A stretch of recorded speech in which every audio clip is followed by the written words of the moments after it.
Éric Zemmour ne démord pas.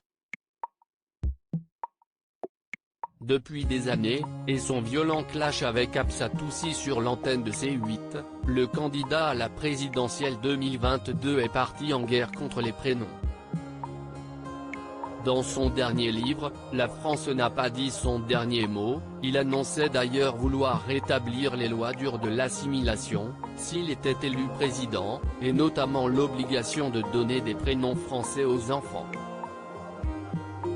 Sur RTL en septembre dernier, il assurait s'inspirer alors d'une loi établie en 1803 et qui a fonctionné parfaitement pendant un siècle et demi en permettant d'assimiler tous les gens qui venaient des régions qui étaient fort éloignées et qui parlaient mal le français.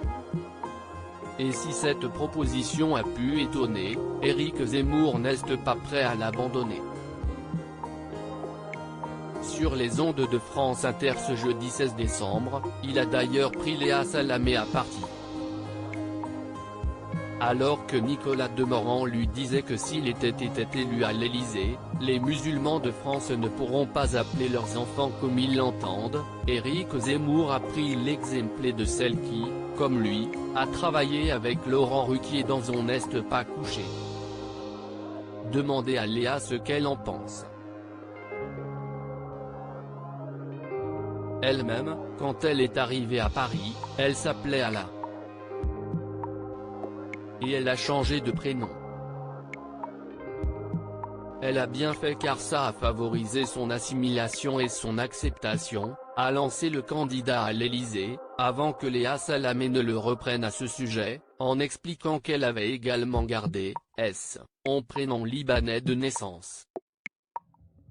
Dans l'émission libanaise MTV, la journaliste expliquait la raison pour laquelle elle avait décidé de changer de prénom lorsqu'elle est arrivée en France. Pour Éric Zemmour, changer de prénom est une preuve d'amour à la France. Étudiante dans une école jésuite, Léa Salamé a souffert de moqueries et de racisme, il m'appelait Ala.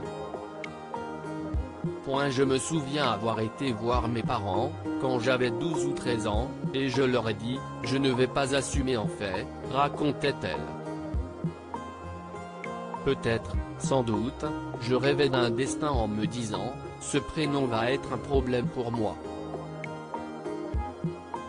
Sur France Inter, Éric Zemmour a également pris à partie l'une de ses adversaires politiques. Anne Hidalgo s'appelait Anna Maria.